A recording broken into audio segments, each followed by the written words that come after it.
मित्रांनो, तुमचं पुन्हा एकदा GB स्टोरी टेलर या यूट्यूब चॅनलवर स्वागत आहे.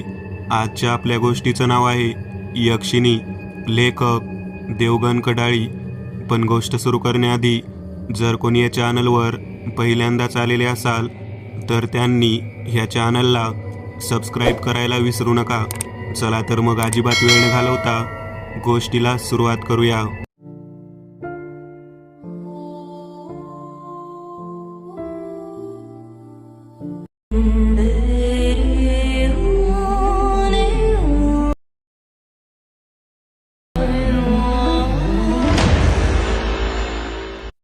सागर, तुला माहित आहे ना, उद्या आपल्या लग्नाची पहिली सालगिरह आहे ते. शालिनी म्हणाली. उद्याच डेकोरेशनवाल्यांना बोलावू. मग बघ घर किती सुंदर दिसतं ते. आणि गेस्ट येणार नाहीत का? त्यांच्या जेवणाची काय व्यवस्था केली आहे? गेस्टच्या खातिरदारीत काहीच कमी नसणार, सागर म्हणाला. दुसऱ्या दिवशी त्यांच्या राजहंस बंगल्यात रात्री 8च्या सुमारास भारी गर्दी जमली. गर्दी एवढी की कोणाकोणाला भेटावे, कोण भेटेल किंवा नाही हे सुद्धा त्यांच्या लक्षात राहिले नाही. शेवटी रात्री 12च्या आसपास त्यांच्या पार्टीला ब्रेक लागला. संपूर्ण दिवसभर कितीतरी धावपळ दोघांना करावी लागली होती. एवढ्या रात्रीपर्यंत त्यांचे जागरण झाले होते. त्यामुळे सागर व शालिनी फारच थकले होते. खरंच एखाद्या प्रोग्रामचे आयोजन केल्यावर त्यातील कामाचे ताण किती पडते ते त्यांना समजले होते. दोघेही फ्रेश झाले. तसा सागर बेडवर आडवा पडला. खूप थकलोय शालिनी मी आज, झोपू का आता? सागर म्हणाला. अरे तू मला काय विचारतोस, झोप की, शालिनी सर्व गिफ्ट खोलीत जमा करत बोलली. तिने गिफ्टचे ढीग एकावर एक असे रचले.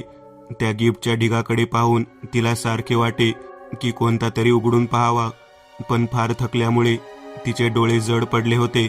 बापरे, फार अर्धी रात्र झाली आहे. तसे उद्या मी घरीच आहे. उद्याच्या गिफ्टचा सोक्षमोक्ष लावू, असे स्वतःशीच म्हणत ती धापकन पलंगावरती पडली. झोपेच्या तंद्रीतच सागर ओरडला. अगं काय करतेस? हळुवारपणे झोपता येत नाही काय? त्याला मारण्यासाठी म्हणून शालिनीने हात उचलला, पण तो हळूच त्याच्या डोक्यावर विसावला. त्याच्या मऊ केसांचा स्पर्श तिला अलगद जाणवला. पडल्या क्षणी तिला झोप आली. कशा तरी खडखड आवाजाने शालिनीची झोप मोड झाली. तिने तिचे जड डोळे कसे तरी उघडले. तिला अंधुकसे दिसू लागले. ती स्वतःला सावरत बेडवरून उठली. खडखड येणाऱ्या आवाजाच्या दिशेने तिने पाहिले. खोलीतील अगदी मंद उजेडात तिला पलंगा शेजारी काहीतरी लाल चमकताना दिसले. तिने आपल्या उशी खालून मोबाईल काढला व लगेच टॉर्च चालू केली. एक वेळ ती वस्तू चमकली. तसा शालिनीने आपला हात डोळ्याशेजारी आडवा धरला. काही वेळाने तिने हात हळूच बाजूला केला. तिला एक लाल बॉक्स पलंगा शेजारी पडलेला दिसला. बहुतेक गिफ्टच्या ढिगावरून घरंगळत आले असेल व इथे पलंगावर आपटून त्याचा मोठा आवाज झाला असेल, तिने स्वतःशीच विचार केला. शालिनी पुढे सरकली. हळूच वाकून तिने तो लाल बॉक्स उचलला. ती परत तो खोका ठेवण्यासाठी पुढे सरकली, पण तिला वाटले नेमके काय आहे त्यात, म्हणून खोलून तर पाहावा. म्हणून तिने तो खोका हळुवारपणे फाडला. आत काहीतरी काळे होते. तिने मोबाईलचा उजेड त्यावर पाडला. तिला काहीच कळत नव्हते नेमके काय आहे ते. तिने ती वस्तू फिरवली तशी ती हादरली. ती एक काळी बाहुली होती, जिच्या संपूर्ण भागावर हळदी कुंकू सांडले होते. डोळे पांढरे, भीतीदायक व मोठाले होते. तिच्या डोक्यावर केसांची केसरी होती व कपाळावर भला मोठा कुंकवाचा टिळा होता. तो भयानक प्रकार पाहून शालिनी हादरली. तिच्या काळजात धस झाले होते. तिने हातातली बाहुली दूर फेकून दिली. अशी मस्ती कोणी केली? ही काय मस्ती झाली? हार्ट अटॅक आला असता तर? बापरे, काय वस्तू होती ती? शालिनीने परत एकदा टॉर्च बाहुली फेकलेल्या दिशेने फिरवला, पण तिकडे काहीच नव्हते. कोणी दिले असेल हे गिफ्ट म्हणून तिने फाडलेला खोका तपासला. तिला कार्ड सापडले, पण त्यावर फक्त प्रश्नार्थीची चिन्हे होती व हसण्याचा इमोजी. हे काय आहे असं म्हणत तिने रागाने ते कार्ड फेकले. ती परत झोपण्यासाठी पलंगाकडे वळाली, पण तिला आपल्या मागे काहीतरी असल्याची जाणीव झाली. तिच्या मानेवर तिला कोणाचा तरी गरम श्वास आढळल्यासारखे वाटत होते. एक वेळ तिचे संपूर्ण शरीर शहारले. तिने लगेच मागे वळून पाहिले, पण तिथे कोणीच नव्हते. तिने एक खोल श्वास घेतला व ती पलंगावर पहुडली. रात्रीचे 3 वाजून गेले होते. तिने मोबाईल उशाला ठेवला, आपले डोळे बंद केले. तशी तिला काही वेळातच झोपही लागली. सकाळ झाली तशी तिला जाग आली. सागर झोपेतच होता.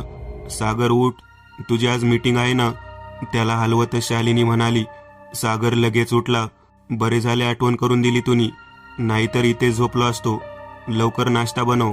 नाश्ता करता करता शालिनीने विचारले, कसली मीटिंग आहे तुझी दिल्लीला? नि केव्हा घरी येशील? सागर जेवत म्हणाला, ते कंपनीचा नवा प्रोजेक्ट सादर करायचा आहे. तसेही काळजी करू नकोस, मी फ्लाईटने जात आहे. बहुधा रात्रीपर्यंत परत येणार. सागर गेला आणि शालिनी बेडरूममध्ये आली. एक एक करून तिने नावे वाचत गिफ्ट उघडण्यास सुरुवात केली. काहीतरी चांगले दिसले की तिचा चेहरा आनंदून जाई. तेवढ्यात तिला रात्रीचा प्रसंग आठवला. एक भीतीची लहर तिच्या शरीरात पसरली. ती परत विचारात शिरली. तिच्या हाताला आईबाबांचे गिफ्ट लागले. काल तिच्या भावाने आणले होते. तिने ते उघडले. त्यात एक सुंदर साडी होती व सागरसाठी निळा शर्ट होता. काही वेळा का होईना ती लहानपणीच्या आठवणीत शिरली, जेव्हा ती आपल्या आईच्या साड्या चोरून येण्याचा प्रयत्न करी. ते बघून तिच्या आईने तिला एके दिवशी सुंदर नटवले होते की सगळेच तिची स्तुती करता थकत नव्हते. खडखड आवाजाने ती दचकली. तिची तंद्री भंग पावली व तिने लगेच मागे पाहिले. लाकडी कपाट जोरजोरात आपटत होते. तिचा श्वास रोखला गेला. भीतीने ती लटपटू लागली, पण तिने हिम्मत करून कपाटाकडे आपली पावले उचलली. जवळ जाताच कपाट हलण्याचे थांबले, पण पांढरा धुराडा त्यातून बाहेर पडत होता. शालिनीने कपाट उघडले तशी तिची नजर समोरच्या आकृतीवर स्थिर झाली. ती एक स्त्री होती, एकदम आखीव रेखीव. तिच्या शरीराची बांधणी होती. अंगावर, हातावर तसेच कमरेला सुवर्ण आभूषणे होती. केस लांब व कमरेवर उलणारे होते. तिच्या डोक्यावर एक भला मोठा कुंकवाचा टिळा होता व चेहऱ्यावर काळी चिरणारे हास्य. त्यामुळे ती फारच भीतीदायक दिसत होती.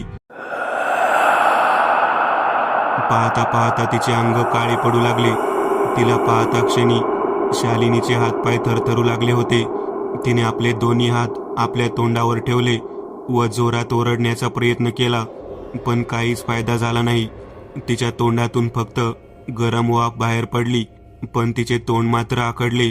ते तिला बंद करताच येत नव्हते की तिला जागचे हालताही येत नव्हते. तिची मान हळूहळू वरच्या दिशेने उचलली गेली. आतापर्यंत ती कपाटातील स्त्री संपूर्ण काळी पडली होती. तिचा काळा धूर हवेत उचलला गेला व तो शालिनीच्या आवासलेल्या तोंडात शिरू लागला. शालिनीचे संपूर्ण शरीर थरथरू लागले होते. काही क्षणातच ती काळ्या धुरारूपी स्त्री शालिनीच्या तोंडावाटे आत शिरली. आता कपाटच नव्हे तर खिडक्या व दारे सर्व काही जोरजोरात आपटू लागले होते. वाऱ्यावर गिफ्टची चमचमीत कागदे उडू लागली होती. शालिनीने वरती तोंड करून एक मोठे हास्य केले. संध्याकाळ उलटून गेली होती. आजच्या संपूर्ण धावपळीमुळे सागर फारच थकला होता. त्यांची गाडी घरी थांबली. आपली बॅग हातात घेऊन तो गाडीवर बाहेर पडला. त्याचे लक्ष घराकडे गेले. अंधार होता फक्त. त्याला शालिनीची काळजी वाटू लागली. तो लगबगीने पायऱ्या चढून दाराजवळ गेला. दरवाजा उघडाच होता. शालिनी, कुठे आहेस तू? घरात इतका अंधार का? सागर ओरडला, पण नीरव शांतता पसरली होती.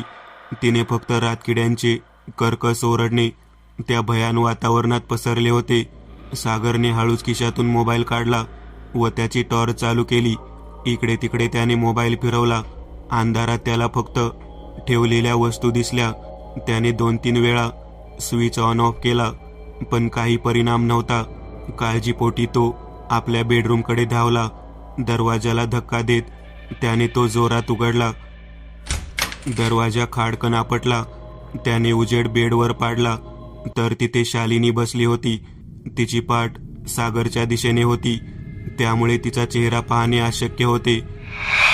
शालिनी, केव्हापासून ओरडतो आहे तुला? तुला थोडे सुद्धा ऐकू येत नाही काय? अगं बोल ना. सागर परत एकदा तिच्यावर मोठ्या आवाजात ओरडला, पण शालिनी फक्त गप्पच. सागरची पावले तिच्या दिशेने उचलली गेली. त्याच्या मोबाईलचा उजेड तिच्यावर स्थिरावला होता. त्याला फक्त तिचे सुटलेले काळे केस हवेत उडताना दिसत होते. सागर तिच्या पुढ्यात ठाकला. तिचे सुटलेले केस तिच्या तोंडावर आल्यामुळे सागरला तिचा चेहरा दिसणे कठीणच होते. तो तिच्या जवळ गेला. खाली बसत त्याने तिच्या खांद्यावर हात ठेवला. सागर अगदी मृदू आवाजात म्हणाला, "अगं, काय झाले तुला? बस." शालिनीने आपले तोंड उचलले. ती जोरात ओरडली. धक्का लागून सागर मागे जाऊन कोसळला. तो तिच्या भयानक अवताराकडे पाहतच राहिला. वाऱ्याबरोबर तिचे तोंडावरचे केसही उडाले. कसला भयानक चेहरा झाला होता तिचा. तिच्या कपाळावर भला मोठा कुंकवाचा टिळा लावला होता. डोळ्याखाली काळी वर्तुळे पडली होती. अंगावर तिने वेगवेगळ्या प्रकारचे दागिने घातले होते. शालिनी जागची हालत होती. तिच्या तोंडावर वेगळेच हसू होते. "आलास तू? मगापासून तुझीच वाट पाहत होते मी. आता मरणासाठी तयार हो." "शालिनी, काय बोलतेस तू?" शालिनी जोरजोरात हसली. इथे काहीतरी वेगळाच प्रकार आहे असा विचार करून सागर तिथून पळाला. तो लगबगीने दरवाजाजवळ गेला. त्याने दरवाजा उघडण्याचा प्रयत्न केला, पण तो बंद होता. त्याला काही केल्या तो दरवाजा उघडता आला नाही. सागरला आपल्या मागून कोणीतरी येताना जाणवले. त्याने वेळ न दवडता मागे पाहिले. समोरच त्याला शालिनी दिसली. तिचा चेहरा अगदी त्याच्या तोंडाजवळ आला होता. शालिनीच्या चेहऱ्यावर तेच विचित्र हास्य होते. सागरला आता दरदरून घाम फुटला होता. "कुठे पळशील तू?" ती घोगऱ्या आवाजात म्हणाली. सागरला काय करावे काही सुचत नव्हते. त्याने तिला जोरात धक्का दिला व तो पळाला. त्याचे पाय नेतील तिकडे, पण तो कशाला तरी अडखळून पडला. हातातील मोबाईल काही अंतरावर जाऊन पडला. तो पडता क्षणी बंद पडला. सागरच्या संपूर्ण शरीरात वेदनेच्या कळा पसरल्या होत्या. तो तसाच सरकत पुढे गेला. त्याने हाताने मोबाईल उचलला. सागर कसाबसा उठला. समोर अंधारात अंधुकसे दिसत होते, पण काही कळत नव्हते की समोर नेमके काय आहे. त्याने मोबाईल चालू करण्याचा प्रयत्न केला, पण तो बंद पडला होता. त्याने आपली पावले उचलली. त्याला कसे तरी इथून बाहेर पडायचे होते, पण तो कशाला तरी धडकला. आपली नजर रोखत नेमके समोर काय आहे ते तो निरखून पाहू लागला. समोर शालिनी उभी होती. सागर पुढे काही करणार तोच त्याच्या गळ्यावर हात आवळला गेला. त्याने आपल्या दोन्ही हातांनी गळ्यावरची पकड सोडवण्याचा प्रयत्न केला, पण काहीच फायदा झाला नाही. ती पकड फारच घट्ट होती. सागर हवेत उचलला गेला. त्याचा श्वास गुदमरत होता. शालिनी ओरडली, "मला हात लावतोस काय? तुझी हिंमत तरी झाली कशी?" असे म्हणत तिने सागरला हवेत फेकले. सागर जोरात जाऊन कशाला तरी आदळला. तिथे फार मोठा खडखडाटाचा आवाज झाला. कितीतरी वेळ तो आवाज घरात घुमला. सागर आपल्या गळ्यावर हात ठेवत खोकत होता. त्याच्या डोळ्यातून अश्रू ओघळत होते. तो भिंतीला टेकून बसला होता. समोरच शालिनी घिरक्या घालत फिरत होती. ती विचित्र वाघासारखी गुरगुरत होती. सागरला जाणवले की आपण किचनमध्ये आहोत, मग ही अशी का फिरत आहे. सागरचे लक्ष आजूबाजूला गेले. त्याच्या आजूबाजूला मीठ मोठ्या प्रमाणात सांडले गेले होते. शालिनीला ते वर्तुळ पार करता येत नव्हते. सागरने मनोमन देवाचे आभार मानले. "वाचलास तू, पण केव्हापर्यंत तू इथे असा राहशील? बाहेर तर यावेच लागेल तुला." शालिनी विचित्र हसत म्हणाली. ती तिथेच एक पाय दुमडून बसली. सागर तिला पाहतच बसला. नेमकं काय झाले आहे हिला म्हणून तो विचार करू लागला. काही वेळातच शालिनी तिथून नाहीशी झाली. किती वेळ इथे असाच बसणार म्हणून तो विचार करू लागला. काहीतरी मार्ग असेल. काय करू? बाहेर निघालो तर ही मला मारून टाकेल. काय करू? मी काय करू? असा स्वतःशीच विचार करत त्याने डोके भिंतीला टेकले. अचानक त्याच्या चेहऱ्यावर चमक आली. "मला फक्त एक फोन करावा लागेल, पण माझा फोन तर बंद पडला आहे. काही करून मला फोन करावाच लागेल." सागर स्वतःशीच म्हणाला. त्याने बंद पडलेला फोन हातात घेतला. तो परत तो फोन चालू करण्याचा प्रयत्न करू लागला. समोरून जोरजोरात हसण्याचा आवाज आला. तसे सागरचे शरीर हादरले. त्याने समोर पाहिले, पण घट्ट काळोखाशिवाय त्याला काहीच दिसले नाही. कर कर प्रयत्न कर. तू मला ओळखत नाहीस. जरी तुम्ही कोणाला इथे बोलावलेस तरी तो तुला वाचवू शकणार नाही." अंधारातून करडा आवाज आला. आणि त्या भयान वातावरणात घुमला. रात्रीचे 10 वाजले होते. दवाखान्यातील आपले सर्व काम आटोपून नितेश घरी यायला निघाला होता. तो कसले तरी गाणे ऐकण्यात धुंद होता. समोरचा अंधार चिरत त्याची कार सुसाट पळत होती की तेवढ्यात त्याचा फोन वाजला. गाडीचा वेग आणि म्युझिकचा आवाज कमी करत त्याने फोन उचलला. हॅलो, नितेशने रिप्लाय केला. नितेश, हे हॅलो सोड. मी इथे मरणाच्या दारात बसलो आहे. आणखी किती वेळ ते सांगता सुद्धा येणार नाही. तू नेहमी तुझ्या भावाची बडाई मारतोस ना, मला त्याची गरज आहे. यार लवकर ये. फोनवरून त्याचा मित्र सागरचा आवाज आला. अरे झाले काय, नीट सांगशील काय? सागरने घडलेला सर्व प्रकार जसाच्या तसा नितेशला सांगितला. बरं मी येतो, घाबरू नकोस व त्या मिठाच्या वर्तुळाबाहेर पडू नकोस, नितेश म्हणाला. खिडकी खाडकन उघडली गेली. त्यातून एका काळ्या मांजरीने घरात उडी टाकली. घरात कोणीच नव्हते. ती मांजर एका खोलीत शिरली. तिथे एक मोठे लाकडी कपाट होते. आजूबाजूला कित्येक विचित्र वस्तू होत्या. त्या कपाटाचे दरवाजे कर करून हळूच उघडले गेले. मध्ये काही वस्तू व काचेच्या बाटल्या ठेवल्या होत्या ज्यात पांढरा धूर साचला होता. मांजरीने एक उंच उडी त्या कपाटात मारली तशी काही बाटल्या खाली पडून फुटल्या. त्यातील पांढरा धूर बाहेर पडला. ती काळी मांजर आली. त्या खिडकीतून परत बाहेर पडली. नितेशने कार घराच्या अंगणात पार्क केली. तेथील फुलझाडे फुलांनी बहरलेली होती. त्यांचा सुगंध सर्वत्र दरवळत होता. नितेश दारापाशी आला. त्याने दार ठोठावले पण काहीच प्रतिसाद आला नाही. वाटते स्वारी घरात नाही, कुठेतरी बाहेर गेले आहे, लवकरच परतेल असा विचार करून त्याने तिथल्याच टांगलेल्या कुंडीत हात घातला व त्यातून घराच्या चाव्या बाहेर काढल्या. त्याने दरवाजा उघडून आत प्रवेश केला. घरातील दिवे मंदावले होते. एक विचित्र प्रकारचा वास दरवळत होता. नितेशला कळून चुकले की काहीतरी गडबड आहे. त्याने पुढे काही करण्यासाठी पावले उचलली पण घरातील दिवे चालू बंद होऊ लागले. नितेशने एका खोलीकडे धाव घेतली. तिथे पाहतो तर काही काच पसरले होते. म्हणजे काही बरण्या फुटल्या आहेत वाटते. त्याने विचार केला व तो पुढे सरसावला.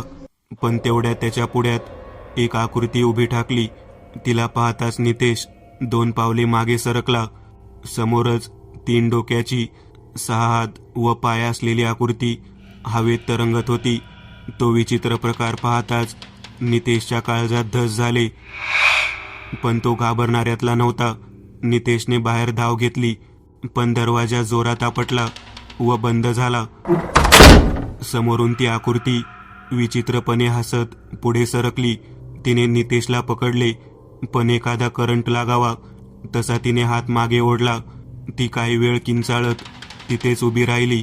ह्याचा फायदा घेऊन नितेश परत एकदा त्या खोलीत शिरला व एक छोटीशी काचेची बाटली त्याने उचलली ज्यात मंतरलेले पाणी होते. तो बाहेर आला तर ती आकृती त्याच्याकडे घृणेने बघत उभी होती. ती किंचाळत पुढे सरकली. तिच्या हातात एक लांब सुरा होता. नितेशने लगबगीने बाटलीतील पाणी हातात घेतले व तिच्यावर शिंपडले. तशी ती आकृती ओरडली. ती जागीच थया नाचू लागली. नितेशने परत एकदा पाणी हातात ओतले. तशी ती आकृती त्याच्यावर जोरात ओरडली. नितेशला एक जोरदार धक्का बसला. तो समोरच्याच टेबलावर जाऊन आदळला. त्याच्या डोक्याला टेबलाचा कोपरा जोरात लागला. टेबल कर्कश आवाज करत मागे सरकला गेला. नितेश खाली पडला. त्याच्या हातातील काचेची बाटली दूर जाऊन पडली व फुटली. नितेश बेशुद्ध पडला होता. ती आकृती मोठ्याने हसत नितेशच्या जवळ सरकू लागली. तिने आपल्या हातातील धारदार सुरा सावरला पण तेवढ्यात दरवाजा उघडला गेला. एक अग्नीसारखा दिसणारा मोठा गोळा जोरात त्या आकृतीवर आदळला. तसा काही टरबूज खाली पडून फुटावा तसे त्या आकृतीचे तुकडे तुकडे उडले. ते सर्व घरभर पसरले व काही वेळातच जळून खाक झाले. दारात रुद्र उभा होता. तो आपल्या भावाजवळ आला. नितेश उठ, रुद्र काळजीच्या सुरात म्हणाला. पण नितेश गुंगीत पडला होता. रुद्रने त्याला जवळीलच सोप्यावर झोपवले. त्याच्या डोक्याला पट्टी केली व तो आपल्या खोलीत शिरला. समोरचे कपाट उघडे होते. काही काचेच्या बरण्या खाली पडून फुटल्या होत्या. रुद्र खाली वाकला. एक काचेचा तुकडा हातात उचलला व त्याने डोळे बंद केले. इथे घडलेला सर्व प्रकार त्याला समजला. त्याने होमकुंडाचे पत्रे हातात घेतले व काही लाकडे त्याने घरातच बैठक मारली. होमकुंडातील अग्नी प्रज्वलित करून त्याने मंत्र म्हणण्यास सुरुवात केली. काही वेळातच धुराचे लोट त्याच्या अवतीभोवती फिरू लागले व जवळीलच 3 रिकाम्या काचेच्या बाटलीत शिरले. रुद्रने त्या बाटलीचे तोंड बंद केले व त्यावर काही दोरे बांधले. त्या 3 बाटल्या पुन्हा कपाटात ठेवून तो नितेश जवळ परतला. नितेशला अजूनही शुद्ध आली नव्हती. तो नितेश जवळ जाऊन बसला. रुद्रच्या डोळ्यातून नकळत पाणी पडत होते. त्याला प्रत्येक क्षण आठवू लागला जेव्हा बाबा रुद्रवर भडकायचे की नितेश त्याला वाचवण्यासाठी मध्ये पडायचा. नितेश बाबांचा लाडका असल्याने रुद्रावरचा त्यांचा क्रोध कमी व्हायचा. ते नितेशला कुशीत उचलून घ्यायचे. त्यांची इच्छा होती की नितेशने खूप शिकून मोठे व्हावे व गरिबांच्या स्वस्त उपचारासाठी रुग्णालय बांधावे. आज नितेशने त्यांचे स्वप्न पूर्ण केले होते, पण त्यांचे बाबा आज या जगात नव्हते. रुद्राला मात्र त्यांनी आपल्यासारखे बनवले होते. त्याने आपल्यापेक्षाही चांगल्या सिद्धी प्राप्त कराव्यात याकडे त्याचे लक्ष असायचे. या नादात रुद्रला शिक्षण अर्धवट सोडावे लागले. तेवढ्यात नितेश एखाद्या भयानक स्वप्नातून उठावा तसा दचकून उठला. तो राक्षस 6 हात व पायांचा आणि त्याला 3 डोकेही होती. नितेश धापा टाकत म्हणाला. नितेशला शुद्धीवर आलेले पाहून रुद्रला आनंद झाला. झोप झाली का तुझी पूर्ण? रुद्र हसत म्हणाला. रुद्रला आपल्याजवळ पाहताच नितेश त्याला बिलगला व घडलेली हकीकत त्याला सांगू लागला. रुद्रही लक्ष देऊन त्याचे बोलणे ऐकत होता, पण इथे काय काय घडले होते ते सर्व त्याला आधीच माहीत होते. रुद्र बरे आठवले. माझा एक मित्र फार मोठ्या संकटात आहे, नितेश म्हणाला. कसले संकट? नितेशने सर्व माहिती त्याला सांगितली. रुद्र त्याच्या खांद्यावर हात ठेवत म्हणाला. बरं, मी जाऊन येतो, तू इथेच आराम कर. असे म्हणत रुद्र उठला. तसा नितेशने त्याचा हात पकडला. मी सुद्धा येतो बरोबर, प्लीज ना, प्लीज, नितेश हट्टी सुरात म्हणाला. रुद्र थोडा हसला. तू नाही सुधारणार. घरातील लाईट लागली होती. लख्ख प्रकाश घरात पडला होता. मिठाच्या रिंगणात पाय दुमडून बसलेला सागर चपापला. बहुतेक तो प्रकाश कोणाला तरी सहन होत नव्हता. दिवे आपोआप उघडझाप करू लागले. सागरला भीतीने घाम फुटला होता. मगापासून एकाच जागेवर बसून त्याचे कंबर मोडले होते. त्यातल्या त्यात भीतीमुळे त्याची झोपच उडाली होती. कुठेतरी छमछम आवाज आला. परत एकदा हसण्याचा. किचनमध्ये कानात रुतणारा किरकिर आवाज आला. सागरने आवाजाच्या दिशेने पाहिले. काही नळ आपोआप फिरत होते. त्याची नजर त्यांच्यावर स्थिरावली होती. तोच त्याच्या समोर काहीतरी आपटले. सागर दचकून भिंतीला टेकला. समोरच शालिनी विचित्र हसत आखूड बसली होती. सागर थरथरत्या ओठाने म्हणाला, तू कोण आहेस? काय हवंय तुला? काळी चिरणाऱ्या आवाजात ती म्हणाली, यक्षिन, मला तुझा प्राण हवाय, तसेच हिचाही. आणि जर तू माझा प्राण घेऊ नाही शकलीस तर? ते अशक्य आहे. तिने असे म्हणताच नळ खळकन खाली आपटले व त्यातून पाण्याच्या मोठाल्या धारा बाहेर पडल्या. काही वेळातच पाणी खोली जमा होऊ लागले. यक्षिन खी करत हसत होती. पाणी पुढे पुढे सरकत होते. काही वेळातच सांडलेले मीठ त्यात विरघळून जाणार होते. सागरने डोळे मिटले होते. त्याने ते उघडले. तो एकटक दाराकडे पाहत होता. अजूनही त्याला आशा होती की दरवाजा लवकरच उघडेल व मला वाचवणारा येईल. असे दरवाजाकडे काय पाहतोस? तुला काय वाटते की कोणीतरी तुला वाचवायला येईल? नाही. ज्याला तू बोलावले होतेस त्याच्या मृत्यूची तयारी मी करून ठेवली होती. आतापर्यंत तर त्याचा खेळही संपला असेल आणि आता तुझाही, यक्षिन म्हणाली. पाणी मिठाला जाऊन भिडले. मीठ हळूहळू विरघळू लागले. आता मरणासाठी तयार हो. संपले सर्व काही. तुझ्याकडे फक्त काही क्षण शेष आहेत. आता संपला तुझा वेळ, यक्षिन म्हणाली. खेळ कोणाचा संपतो ते तर वेळ सांगेल, आणि त्याचा जीव घेण्याआधी माझ्याकडे बघ. यक्षिन बिथरली. ती इकडे तिकडे पाहू लागली. तिला दारात 2 तरुण उभे असलेले दिसले. वाचलास कसा तू?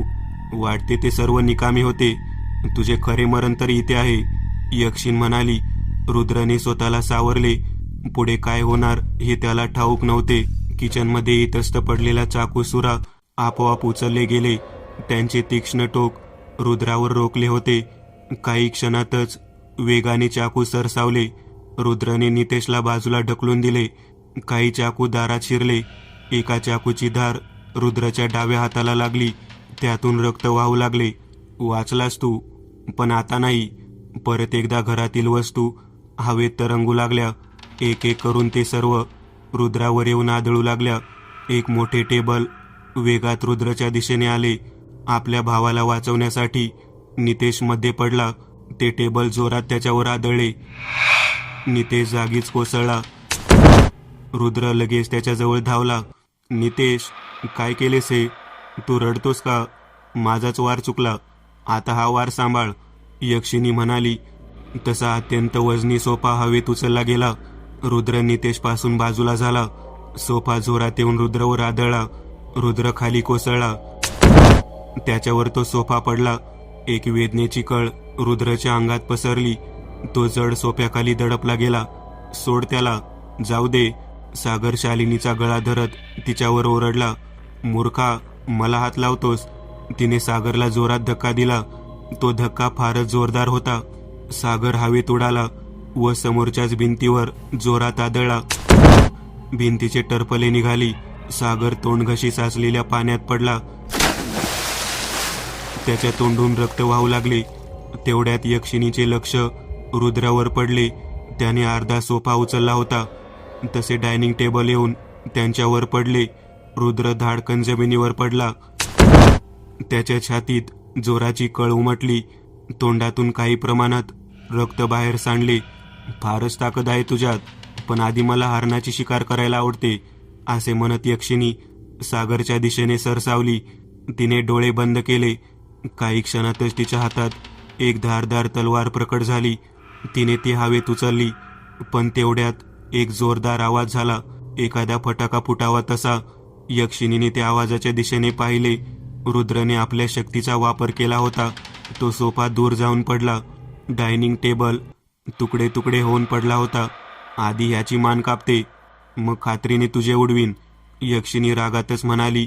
खाली कोसळलेल्या सागरवर तिने तलवार उचलली, पण तिच्या हाताला विजेसारखा जोरदार करंट बसला. तशी तिच्या हातातून ती तलवार गळून पडली. तिचा हात थरथरू लागला. यक्षिणीने आपल्या हाताकडे पाहिले. एक लाल चमकणारा दोरा तिच्या हाताला घट्ट बांधला गेला. लगेचच आणखी एक दोरा तिच्या हाताला येऊन चिकटला. तशी यक्षिणी जोरात ओरडली. परत एक दोरा आपोआप येऊन तिच्या हाताला येऊन बांधला गेला. यक्षिण किंचाळत खाली कोसळली. तिचे किंचाळणे कांठाळ्या बसवत होते. ती आपले हातपाय जमिनीवर झाडू लागली. मी हे काम आधीच करायला हवे होते, पण वेळ आता आली, असे म्हणत आपल्या हातातील दोरा रुद्रने हवेत फेकला. तसा तो दोरा जाऊन यक्षिणीच्या हातावर चिकटला. आता ती निपचित पडली होती. फक्त एक काळसर आकृती शालिनीच्या संपूर्ण शरीरात फिरत होती. रुद्र नितेशजवळ गेला. त्याने हाताचा आधार देऊन त्याला उठवले. दोघेही सागरजवळ गेले. पाणीच पाणी सर्वत्र साचले होते. सागर कणत पडला होता. त्याला उठवून दोघांनी तिथून बाजूला आणले. आपल्या दुखणाऱ्या शरीराच्या भागाला हात लावत सागर म्हणाला, आपले फार फार धन्यवाद. आपण नसता तर आज काहीच वाचले नसते. हे काय बोलतोस तू? ठीक आहे, पण यक्षिणी तुमच्या मागे कशी लागली? रुद्र म्हणाला, काहीच कळत नाही हे सर्व कसे घडले ते. घरात तर सर्व काही सुरळीत चालले होते, पण आज रात्रीच अचानक हे सर्व घडले. सागर म्हणाला, आधी याचे मूळ शोधावे लागेल. रुद्रने पिशवीत हात घातला. एक लिंबू त्याने बाहेर काढले. त्यावर कुंकू सोडले. आपले डोळे बंद करून त्याने काही मंत्र पुटपुटले व ते निंबू खाली सोडले. तसा तो निंबू जिना चढून वरच्या दिशेने घरंगळत गेला. आपल्याला ते निंबाचा पाठलाग करायचा आहे. तिघे निंबू जाईल त्या दिशेने जाऊ लागले. निंबू एका खोलीत शिरले. तसे तिघेही आत शिरले. हे तर आमचेच बेडरूम आहे, सागर म्हणाला. निंबू घरंगळत कपाटाखाली शिरले. रुद्र पलंगा शेजारी आला. तसे त्याच्या पायाला काहीतरी लागले. त्याने ती वस्तू हातात घेतली. तसे काही चित्र त्याच्या डोळ्यापुढे येऊ लागले. रुद्रने लगेच आपले डोळे बंद केले. निंबू कपाटाखाली शिरले होते. नितेश खाली वाकला व त्याने कपाटाखालच्या फटीत हात घातला. तसे त्याच्या हाताला काहीतरी लागले. त्याने ते खेचून बाहेर काढले. आपल्या हातातील वस्तू पाहताच नितेशचे अंग शहारले. सागर आश्चर्यचकित होऊन म्हणाला, हे हे काय आहे? रुद्र, हे बघ, काय सापडले? रुद्रने डोळे उघडले. आणि इकडे, तो म्हणाला. नितेशने ती काळी बाहुली त्याच्या हातात दिली. ही तीच बाहुली होती जिला शालिनीने आदल्या रात्री फेकून दिले होते. रुद्रने ती बाहुली हातात घेतली व आपले डोळे बंद केले. काही वेळ असा शांततेत गेला. रुद्रने आपले डोळे उघडले व म्हणाला, चला खाली, आपल्याला एक पूजा करावी लागणार आहे. नितेशने त्याला विचारले, रुद्र, ही वस्तू कसली आहे? नंतर सांगतो. तिघेही खाली आले. रुद्राने होमकुंडात चंदनाची लाकडी घातली व अग्नी प्रज्वलित केला. समोरच त्याने ती भयानक काळी बाहुली ठेवली. होमकुंडात आहुती टाकत तो मंत्र म्हणू लागला. काही वेळातच वारा जोरात घोंगावू लागला. त्यांचे लक्ष बेशुद्ध पडलेल्या शालिनीकडे गेले. तिच्या अंगात फिरणारी काळसर सावली हळूहळू काळ्या धुराच्या रूपाने बाहेर पडू लागली. तो काळा धूर त्या बाहुली समावला गेला. बाहुली जणू जिवंत झाली. ती उठून उभी राहिली. ते पाहून सागर भीतीने मागे सरकला. त्याला पाहून नितेश म्हणाला, काय मित्रा, एका साध्या बाहुलीला घाबरतोस? रुद्राने त्या बाहुलीला उचलले व अग्नीत फेकले. ती बाहुली हळूहळू जळू लागली. तिचा कुबट वास सर्व घरात पसरला. काही वेळातच ती संपूर्ण जळून नष्ट झाली. सागर म्हणाला, हे सर्व काय घडत आहे? मला तर काही समजत नाही. सागर म्हणाला, ती बाहुली कसली होती रुद्रा? सगळे काही सांगतो. ती बाहुली म्हणजे यक्षिणीला इथपर्यंत आणण्याचे साधन होती. कोणीतरी जाणून बुजून हे सर्व तुम्हा दोघांना मारण्यासाठी आगोरीकडून करून घेतले होते. काल रात्री जेम्स नावाच्या व्यक्तीने ही बाहुली तुम्हाला गिफ्टमध्ये पॅक करून दिली होती. हा जेम्स कोण? मी त्याला ओळखत नाही. त्याने आम्हाला मारण्याचा प्रयत्न का करावा? हा जेम्स दिल्लीतला धनाढ्य व्यक्तीचा मुलगा आहे. त्याला शालिनी हवी होती, पण शालिनीच्या घरच्यांनी त्याला नकार दिला होता. एक मिनिट, रुद्र, तू म्हणालास की हा जेम्स फार श्रीमंत आहे. मग शालिनीच्या घरच्यांनी त्याला नकार देण्याचे कारण काय? प्रत्येक श्रीमंत व्यक्ती मनाने चांगली असेलच असे नाही.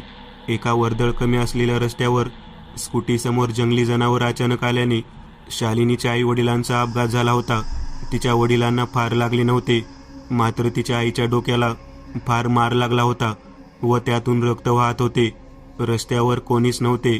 अशात मदत करण्यासाठी एका भरधाव वेगाने येणाऱ्या कारीपुढे तिच्या वडिलांनी स्वतःला झोकून दिले. त्याच कारीत जेम्स होता. त्याने त्यांना मदत करण्यास साफ नकार दिला व तो तेथून निघून गेला. नशीब की एक रिक्षा आली व त्याने त्यांना मदत केली.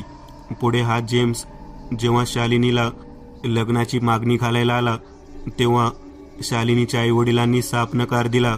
शालिनीचे जेम्सवरती जीवापाड प्रेम होते, म्हणून ती काहीच ऐकून घेण्यास तयार नव्हती.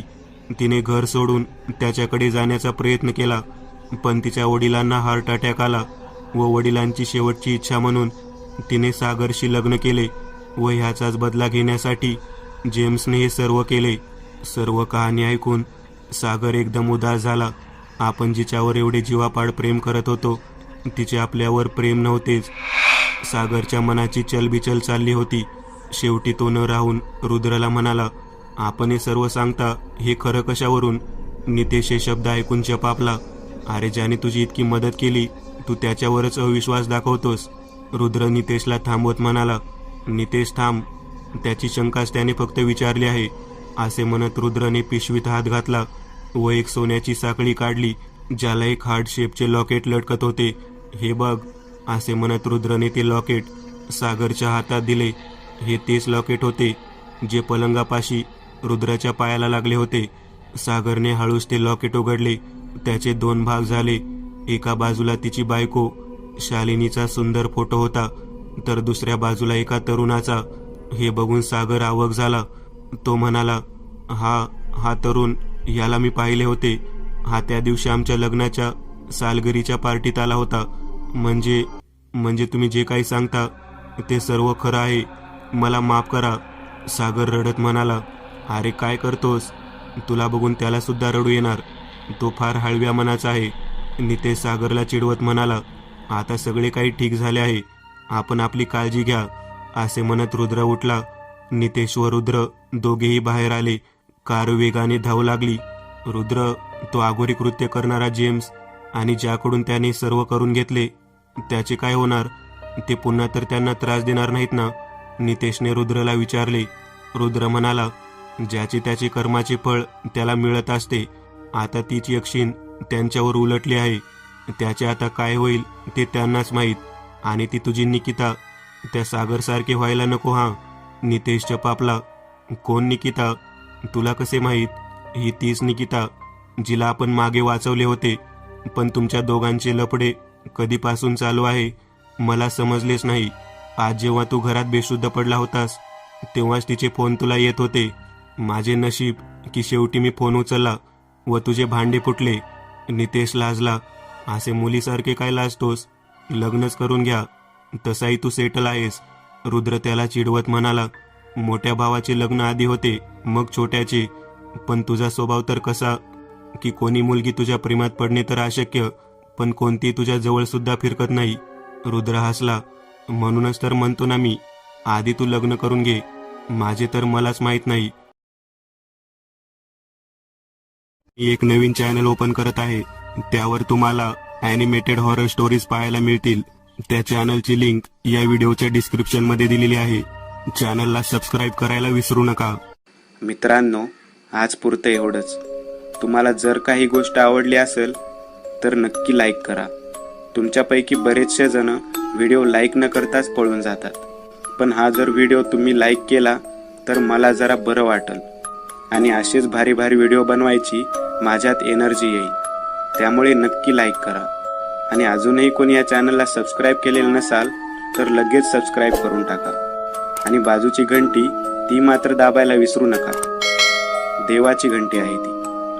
चला तर मग पुन्हा भेटूया अशीच एक आगळी वेगळी गोष्ट घेऊन पुढच्या भागात.